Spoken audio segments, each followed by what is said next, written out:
नमस्कार, मी श्रुती राहुल. TV9 मराठीमध्ये आपलं स्वागत करते आहे. बुलेटिनच्या सुरुवातीला बातमी महत्त्वाची आहे. चुलत्या पुतण्याचं किती पटतंय ते मला माहिती आहे. सगळा अनुभव आलाय असं अजित पवारांनी म्हटलेलं आहे. बहीण भावाचं किती पटतं तेही मला माहिती आहे. त्यामुळे लाडकी बहीण योजना आणली असं अजित पवारांनी वक्तव्य केलेलं आहे. भांड्याला भांडं लागतं, घरामध्ये पण लागतं.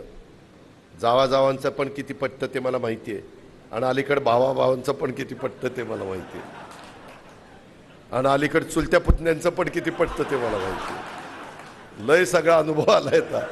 आणि बहीण भावाचं पण किती पटतं ते माहिती आहे. त्याच्यावरूनच मी लाडकी बहीण काढली. म्हटलं सगळ्या बहिणींना खुश करून टाकतो. मित्रांनो, गमतीचा भाग जाऊ द्या. शेवटी आपण परिवार एक आहे म्हणून मी ह्या गोष्टी तुमच्याशी बोललो.